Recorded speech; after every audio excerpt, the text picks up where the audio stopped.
안녕하세요. 국내운영본부의 본부장을 맡고 있는 J입니다. 오늘은 그 알쓸 비즈니스 모델 글로벌 편을 찍어 볼 텐데, 그래서 아무래도 이건 글로벌 편이다 보니까 저희가 특정 기업에 대한 이야기가 아니라 이제 글로벌리 배터리 산업에 대한 성장성하고 이제 구조가 좀 어떻게 변화하고 있고, 우리는 이 커 나가는 산업에서 어떤 기업들이 좀 주목을 해야 될지에 대한 이야기를 좀 해보고자 시간을 가지게 되었습니다. 그래서 저희가 처음에는 아무래도 이제 저희 회사 같은 경우는 S플러스 같은 경우는 이제 기본적으로 기업을 분석할 때, 산업을 분석할 때도 동일하게 이제 스텝 5라는 이제 분석 체계를 지나치거든요. 그래서 맨 처음엔 스텝 1에서는 산업의 존재, 스텝 2는 산업의 성장, 스텝 3에서는 기업의 경쟁력, 스텝 4에서는 그 기업이 가지고 있는 퀀티티하고 프라이스하고 코스트에 대한 분석, 그리고 스텝 5에서는 이 회사에 대한 혹은 산업에 대한 프리미엄률을 얼마나 줄까. 저희 S플러스 같은 경우는 보통 밸류에이션 모델은 수많은 모델이 존재하죠. PER, 이익을 중요하게 생각하는 사람들은 PER을 보고, 회사의 자산 가치를 중요하게 생각하는 사람들은 PER을 보고, 뭐 매출 성장률을 좋게 보는 분들은 PSR을 보고 등등 다양한 밸류에이션 모델들이 존재하는데, 저희 S플러스 같은 경우는 보통 이익에 대한 그 질하고 성장성에 좀 포커스를 맞추다 보니까 이제 PER이라는 이제 밸류에이션 모델을 좀 많이 쓴다. 스텝 5에서는 이제 이 특정 기업하고 산업에 대한 PER을 몇 배를 줄지에 대한 결정을 통해서 최종 이 기업을 편출할지, 이제 편입을 할지 포트폴리오에 결정을 하는데, 그만큼 스텝 1에서의 산업의 존재하고 성장성이 굉장히 좀 중요하다. 그래서 이번에 이제 보는 장표는 이제 그런 거에 대한 좀 말씀을 드리려고 하고요. 이제 배터리 시장을 왼쪽을 보게 되면 이게 지금 메모리 반도체 시장 규모가 이 파란색으로 바 차트고, 이 회색이 전기차용 배터리 시장 규모입니다. 근데 보시게 되면 이제 반도체 시장 규모도 굉장히 좀 빠르게 성장을 하죠. 근데 그에 반해 아무래도 초기 성장인 이제 배터리 산업의 시장이 굉장히 좀 가파르게 성장을 하고 있다. 그래서 이 그림의 2017년에는 예상되는 게 이제 메모리 반도체 시장 규모를 이제 배터리 시장 규모가 추월할 거다. 그래서 이 추월함이 일시적인 게 아니라 구조적으로 이어질 거다라는 걸 보실 수 있게 됩니다. 저희가 항상 이제 삼성전자, SK하이닉스를 보면 전 세계 이 회사들은 메모리 반도체라는 그 제품을 제조하는 회사들입니다. 근데 전 세계 반도체는 크게 메모리 반도체와 비메모리 반도체가 존재합니다. 메모리 반도체 시장 규모는 연간 200조, 비메모리 반도체 시장 규모는 500조 해서 합해서 연간 700조라는 시장 규모를 형성을 하고 있고요. 그래서 앞서 말씀드린 메모리의 200조 시장 내에서 전 세계 삼성전자, SK하이닉스, 이제 마이크론 같은 기업들이 1, 2, 3등을 좀 치열하게 경쟁을 하고 있고, 그 세 개 업체가 치열하게 경쟁하는 시장이 그 200조라는 시장 규모다. 근데 이런 200조라는 규모의 시장을 갑작스럽게 새로운 산업이 탄생을 하면서 이 시장을 추월하는 산업이 나타나게 됐고, 2027년에는 이 배터리 시장 규모가 이 반도체 시장 규모를 추월할 걸로 예상이 되고 있다라고 보시면 될 것 같고요. 그래서 지금 보시게 되면 이건 10억 달러 기준입니다. 단순히 이제 1달러를 1,000원이라고 치면 2027년에 메모리 반도체 시장 규모는 219조 원 정도, 그리고 배터리 시장 규모는 약 226조 원 정도, 그리고 이 높은 성장세는 계속 유지가 될 것이다. 그래서 저희는 앞으로는 뭐 전 세계 2차 전지 시장, 배터리가 이제 2차 전지 시장이고, 시장의 주요 시장은 뭐 전기차도 있고, 전동 공구도 있고, 에너지 스토리지 서비스라는 에너지 저장 장치도 있고, 이제 소형 모빌리티, 우리가 흔히 하는 뭐 여러 가지 그 소형 모빌리티라고 하면 뭐 카트든 뭐 전동 킥보드든 이런 쪽이 굉장히 좀 매우 다변화되고 있기 때문에 지금의 배터리 시장의 성장은 전기차가 주를 이루고 있지만, 앞으로도 뭐 전동 공구, 뭐 ESS, 소형 모빌리티 향도 배터리 전체 산업의 성장을 이끌 것이다 라고 저희는 생각을 하고 있습니다.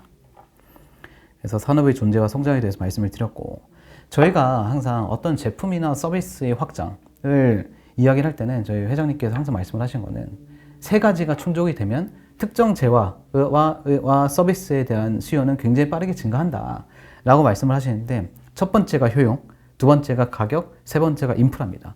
이 세 가지 그 중요도에 따라서 나열한 건 아니고 이 세 가지 모두가 좀 중요한 거다라고 보시면 될 것 같은데요.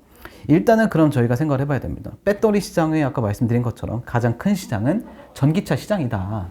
그럼 전기차 시장이, 전기차라는 이 제품이 이 세 가지 관점에서 우리 해석을 해야 된다. 효용이 있냐? 전기차에 대한 효용이 있냐? 전기차의 가격이 매력이 있냐? 그리고 전기차를 쓸만한 인프라 스트럭처가 구축이 돼 있냐? 이 세 가지를 봐야 되는데, 지금 첫 번째는 일단 처음엔 이 미국의 연비 규제 강화가 굉장히 빠르게 일어나고 있습니다. 즉, 우리가 전기차를 탈 때는 분명히 뭐 전기차 충전소 그런 인프라가 구축이 돼야 된다. 다만 더 중요한 거는 가격적인 측면에서 이 전기차가 과연 기존의 내연기관차보다 매력이 있냐가 굉장히 좀 중요한 것 같습니다.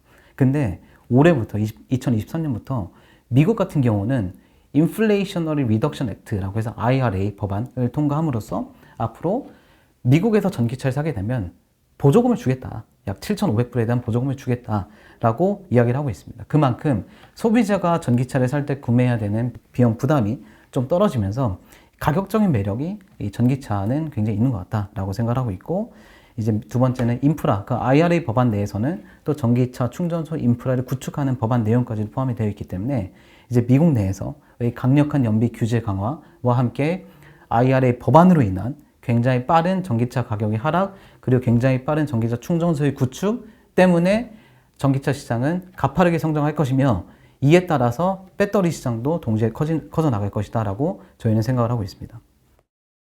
지금 두 번째 장표도 이제 저희가 말하는 효용 가격 인프라 관점에서 또 이제 미국은 또 연방 정부하고 주 정부가 있다 보니까 이제 연방 정부에서 주는 IRA 법안에 대한 인센티브, 이번 장표는 이제 50개의 주에서 캘리포니아라는 주에서 도입하고자 하는 자동차에 대한 연비 규제 시스템에 대한 도입, 그리고 앞으로 중장기적으로 2030년까지 이제 전기차에 대한 비중을 몇 프로까지 올리겠다라는 이런 인프라에 대한 확장성이, 이런 인프라 스트럭처에 대한 도입이 굉장히 빠르게 전기차 시장의 수요를 이끌 것이다 라고 생각을 하고 있습니다.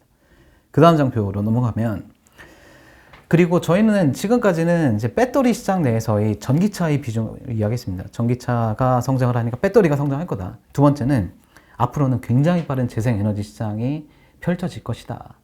일반적으로 우리나라 같은 경우는 한국전력이 모든 전기 인프라를 소유하고 있습니다. 물론 한국전력 밑에 수많은 이제 전력발전소 업체들이 비상장사 계열사도 남아있긴 하지만, 이 한국전력이라는 회사가 1년에 가지고 있는 발전 카파, 뭐 석탄 화력 발전소, 원자력 발전소, 태양광 발전소, 우리가 강원도 용평 스키장을 놀러 갈 때 보는 풍력 발전소들을 전체 합하면 약 120기가와트시라는 발전수를 가지고 있습니다. 이런 것들이 똑같이 미국, 뭐 필리핀, 호주, 일본 다 가지고 있겠지만, 중요한 것은 작년에 전 세계에서 만들어진 전기의 35%가 재생에너지 발전소에서 만들어진 전기다라는 게 저는 의미가 굉장히 크다라고 생각합니다.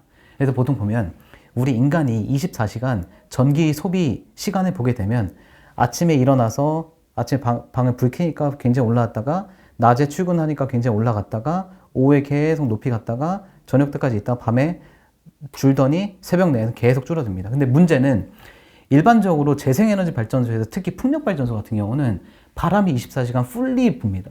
그러다 보니까 사람들은 밤에 잠잘 때는 전기 소비가 필요 없는데, 풍력발전소는 24시간 풀리 가동을 하니까 밤에 새벽 동안 남는 잉여 전력에 대한 문제가 굉장히 큽니다. 그래서 독일 같은 경우는 지금 재생에너지 발전소가 40%가 넘거든요. 독일 같은 경우는. 우리나라는 굉장히 좀 낮긴 한데 한 12% 정도, 12에서 한 13% 정도 되는데, 독일 같은 경우는 이 어떻게 하면 이 밤새 돌아가는 풍력 발전소에서 만드는 전기를 어떻게 저장할까에 대한 고민을 최근에 여러 가지 방안이 고안이 되고 있습니다. 예를 들면 남은 전기를 우리 물이 H2O지 않습니까? 그러다 보니까 이 물을, 풍력 발전소에서 나오는 전기를, 잉여 전력을, 물을 전기 분해하면 수소하고 산소를 구분을 하자. 그래서 수소를 떼내서 이거를 탱크에 보관을 한 다음에 아침에 사람들이 일어나서 전기가 필요할 때 이 수소를 수소 연료전지 발전소에 넣으면 거기서 전기가 이제 만들어지니까 그렇게 보관을 하자. 밤에 남는 잉여 전력을. 이런 첫 번째 안이 있었고, 두 번째, 우리 독일이 전기가 밤에 남아돌면 이걸 다른 나라까지 굉장히 큰 전선을 구축을 해서 다른 나라로 수출하자라는 안이 두 번째. 마지막으로 우리 그러지 말고 이 배터리에 저장을 하자, 남는 전기를 라는 그 배터리 세 번째 안이 굉장히 빠르게 커져 나가고 있습니다. 그러다 보니까 앞으로는 이 배터리 시장이 전기차 위주로 굴러갔다면, 앞으로 수많은 재생에너지 발전소가 유럽하고 미국하고 전 아시아에 폭발적으로 증가하면 이 잉여 전력을 보관할 수 있는 에너지 저장 장치 ESS에 대한 수요가 증가할 것이다. 이거는 곧 배터리 시장의 새로운 수요처가 나타난다라고 저희는 생각을 하고 있습니다. 근데 저희가 항상 생각하는 거는 그 배터리를 보게 되면 저희가 최종 완제품은 배터리 모듈 형태입니다. 그 모듈 형태 안에를 모듈은 사실 껍데기고요. 껍데기를 분해하면 그 안에 배터리 셀이라는 게 들어갑니다. 이 배터리 셀은 이렇게 A4 용지처럼 생겨서 이렇게 되어 있습니다.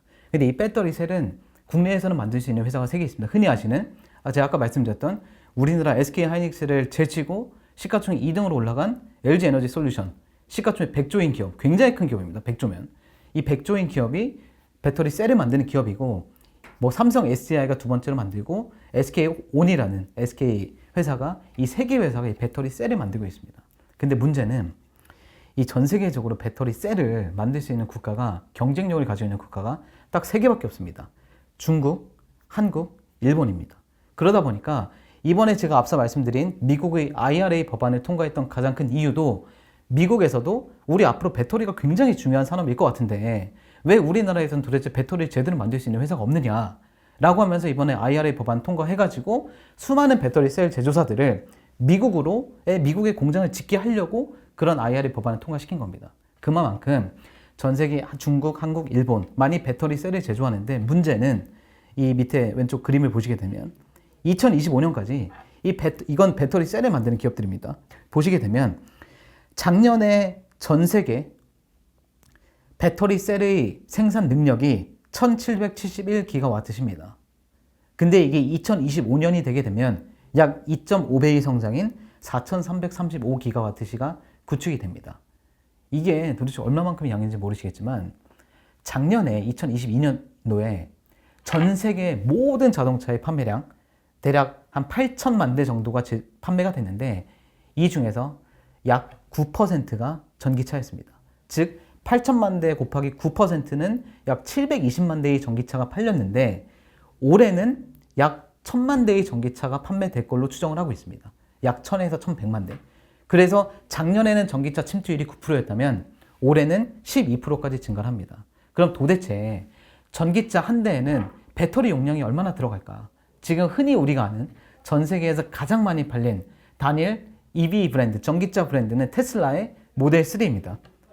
모델 3에 탑재된 배터리 용량이 약 75에서 80kW입니다. 우리가 계산 편의상 한 대에 100kW의 배터리가 탑재가 된다라고 하면 이 2025년도에 추정되는 4335GWh는 약 4335만 대의 EV에 들어갈 만큼의 배터리 생산 능력입니다. 근데 제가 말씀드린 것처럼 작년에 9%가 EV 침투였고 올해 약 11에서 12%가 EV 침투율인데, 당장 3년 후에 과연 전 세계 자동차 판매에서 대략 4,335만 대의 EV가 판매가 돼야 되면 약 45% 정도의 연간 자동차 판매에서 그게 전부 다 전기차가 돼야 되는데, 그거는 굉장히 힘들 것이다. 그걸 미달할 것이다. 물론 저희는 말씀드린 전기차에 대한 수요 성장은 굉장히 믿습니다. 하지만 배터리 생산 능력 자체가 너무나 가파르게 증가하고 있기 때문에, 경쟁적으로 생산 능력을 짓고 있기 때문에 2025년에 이 정도의 생산 능력은 너무나 과하다라고 생각하고 있습니다. 그만큼 저희가 말씀드리고 싶은 거는, 항상 수요를 보는 것도 중요하지만 그 뒷단에서의 경쟁을 봐야 된다. 경쟁이 치열하면 제품 가격이 빠질 것이고, 수요 성장은 좋은데 경쟁이 덜하면 제품 가격을 올릴 것이고, 그러면 마진이 좋아진다라는 구조에서 지금 배터리 시장은 경쟁이 너무 치열한 시장이 앞으로 2, 3년 후에 펼쳐질 것이다 라고 생각을 해서, 저희는 이런 배터리 셀을 만드는, 완성체를 만드는 LG, 삼성, SK 같은 기업들은 굉장히 힘들 수 있다. 다만 우리는 그 볼륨 성장, QE 성장에 주목하고 있기 때문에 이런 부분들의 수혜를 볼 수 있는 배터리 셀 기업에 소재를 공급하는 기업들에 우리는 주목을 해야 된다고 생각을 하고 있습니다. 그래서 저희는 이 왼쪽 장표를 보시게 되면, 그럼 도대체 배터리 셀을 만들 때 수많은 원재료가 필요할 텐데 도대체 어떤 원재료를 너희 SF+는 좋아하냐? 저희는 항상 제일 중요한, 아까 말씀드렸던 스텝 1의 산업의 존재, 두 번째 시장의 성장입니다. 산업의 성장. 그만큼 산업의 존재가 파이가 클수록 좋은 거고, 이 파이가 더 빠르게 성장하는 산업의 제품과 서비스에 저희는 주목을 합니다.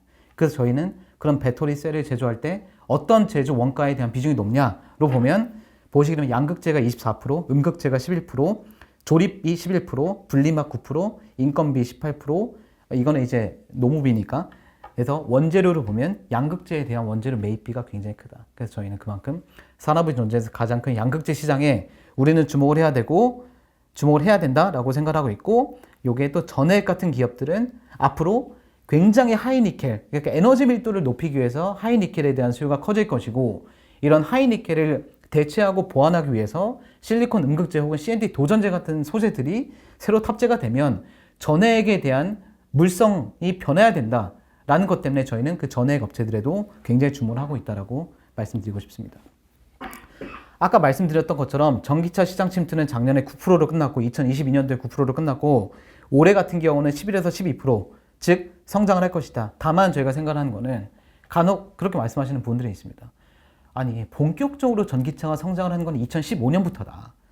그럼 2015년부터 지금 2023년이 8년이 지나지 않았냐. 그럼 자연스럽게 수요 성장률은 둔화가 되면 어느 정도 피크아웃에 대한 걱정을 해야 되지 않냐. 저희는 전혀 그렇게 생각하지 않습니다. 왜냐?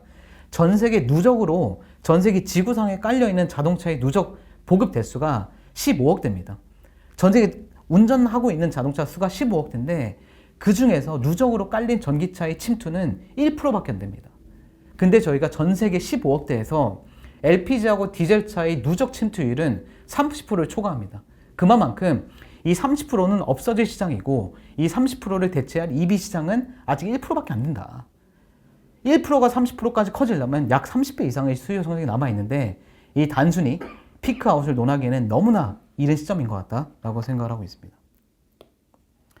그래서 저희는 지금까지는 이제 배터리 시장의 존재, 효용하고 가격하고 인프라 측면에서 이제 말씀을 드렸고, 그러면 그 배터리 시장 내에서 어떤 기업들에 좀 중요도를 둬야 될지, 셀인지 셀 안에 들어가는 소재인지, 그리고 소재를 선택을 한다면 도대체 어떤 소재에 주목을 할지, 또 다시 산업의 존재, 성장 내에서 가장 큰 소재 시장을 형성을 하고 있고 가장 가파른 소재 수요를 일으킬 것 같은 소재에 좀 주목을 하자라는 게 저희 에셋플러스의 결론이었고, 항상 저희가 뭐 주변에서 항상 회장님께서 그 소비자의 지갑을 봐라.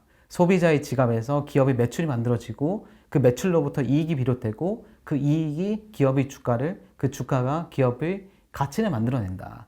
라는 본질적인 질문에서 항상 수요를 보는 것도 중요하지만 그 수요 이면에 발생할 수 있는 경쟁, 아까 말씀드린 수많은 중국 업체들과의 경쟁에서 우리나라 셀 업체들이 살아남기는 쉽지 않을 수도 있다. 그만큼 우리는 수요와 경쟁을 항상 상호 비교하면서 좋은 기업하고 좋은 산업을 추려낼 수 있는 좀 눈을 길렀으면 좋겠다라는 게 오늘의 결론이었습니다. 네, 감사합니다.